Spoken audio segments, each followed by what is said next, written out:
But it's my understanding from our meeting today that there is massive amounts of digital that is going to be coming, and until we can kind of get our heads around exactly what we're dealing with and how much we need to process, it's going to be difficult for us to give you a reasonable expectation of when we will be ready to do the prelims. So we're asking today that we put that decision off, and maybe we could check in 30 to 60 days and just kind of let the court know where we're at and how much we're looking at and how much time we may need to set a preliminary hearing. Also, as far as a detention hearing, we are not asking the court to address that issue at this time. Under the statute, the issue is going to come down to the question of whether there's substantial evidence, which right now we're just not in a position at all to be able to even argue to the court. So we are probably going to ask that the court delay that decision possibly until the time of the prelim. But if it's sooner, we will ask the court for a hearing. But at this time, we are not asking the court to make any decisions on that matter. One of the biggest vulnerabilities in the state's case against Tyler Robinson, the man accused of assassinating conservative activist Charlie Kirk, may be the prosecution's own timeline. That's the assessment of Utah defense attorney Sky Lazaro, who believes the defense could stretch the discovery process out for up to a year before the case even reaches a preliminary hearing.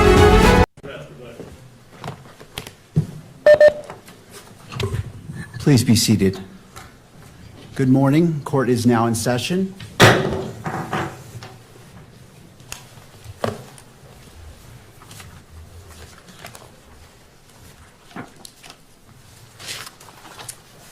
Calling the case 251403576, State of Utah versus Tyler James Robinson. Counsel, could you enter your appearances, please?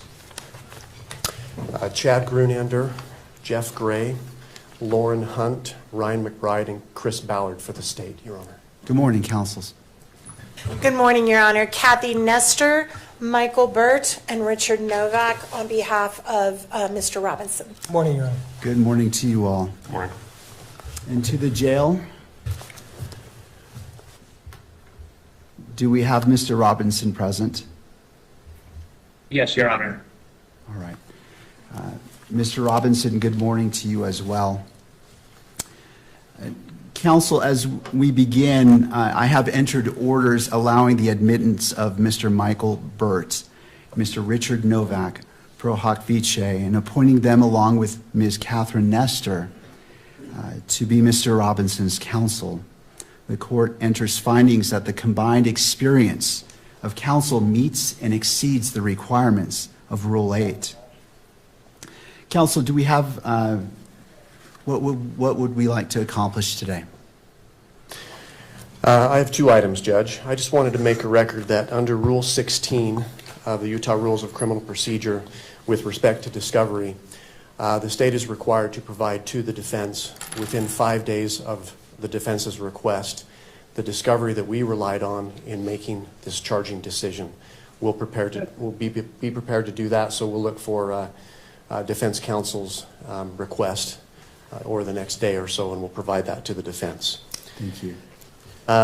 We also, for the court's information, we met this morning with the defense team briefly in our office to talk about discovery and the process, so we'll be working together.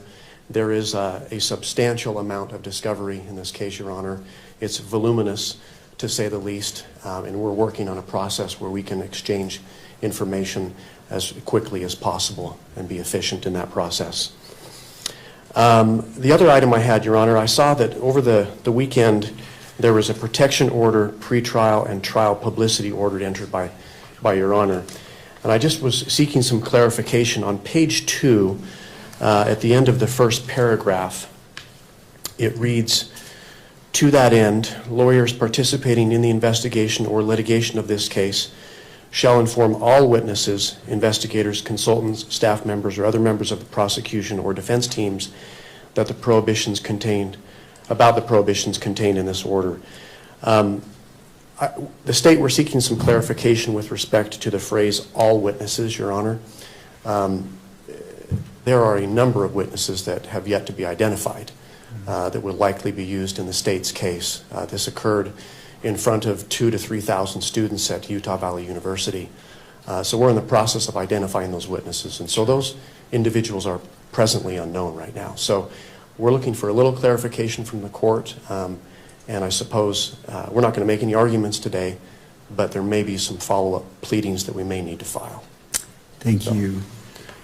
Ms. Nestor, did you want to be heard about that issue? No, Your Honor, we would defer to whatever the court wants to advise them on that matter. I mean, I think it's fairly obvious that we don't know who all the witnesses are in this case yet. I think it's just important that if anyone is identified, that they have information about this order. So I think other than that, we wouldn't weigh in on any other matter. Thank you. Well, thank you for that question. That's an important one.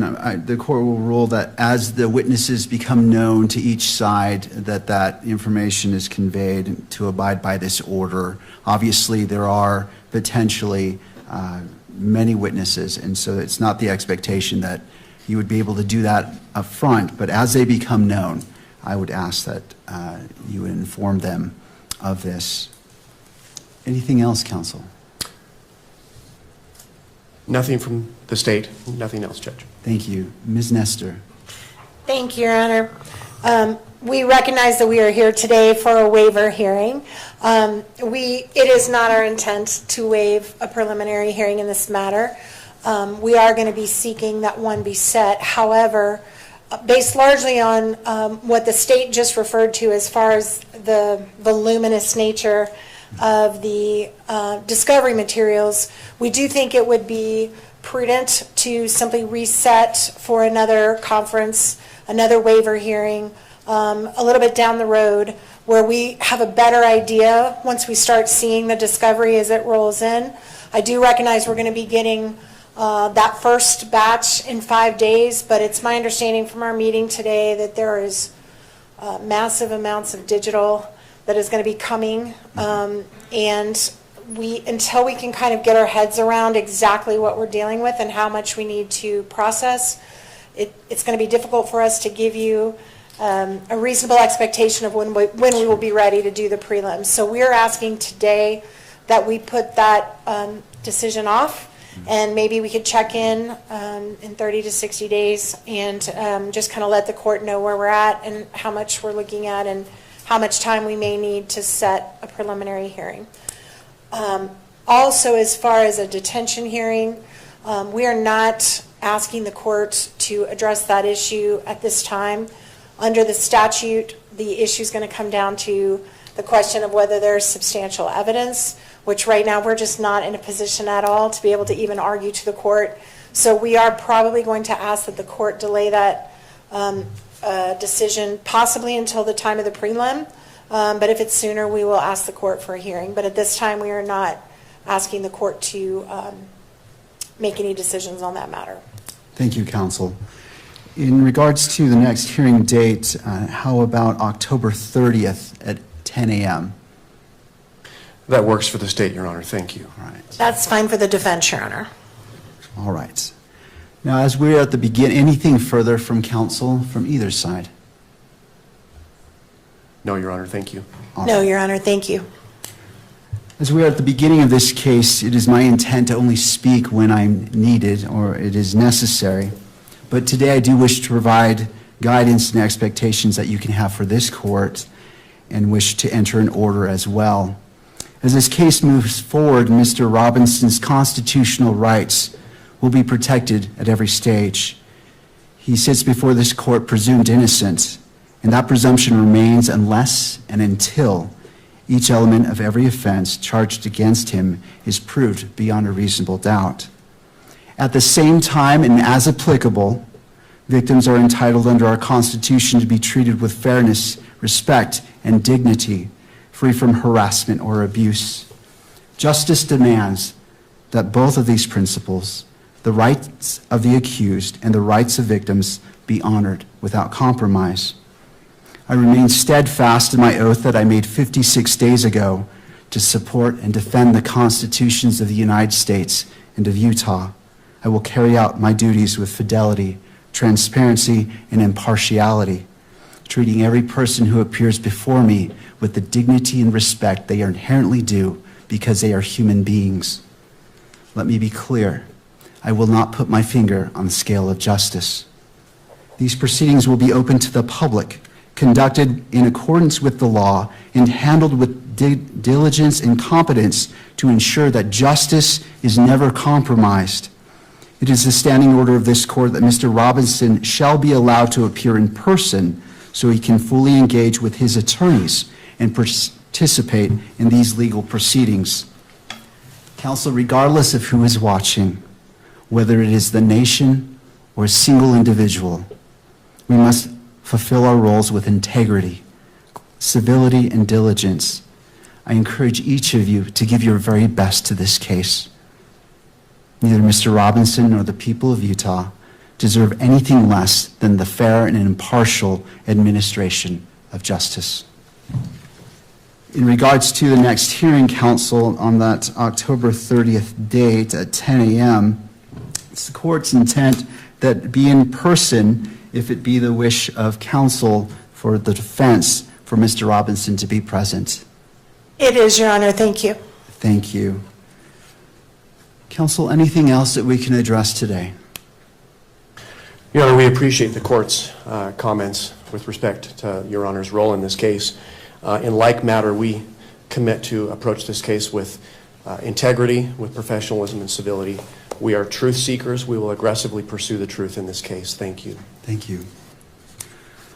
All right, counsel, unless there's anything else, thank you for being here. This court is in recess. Sure.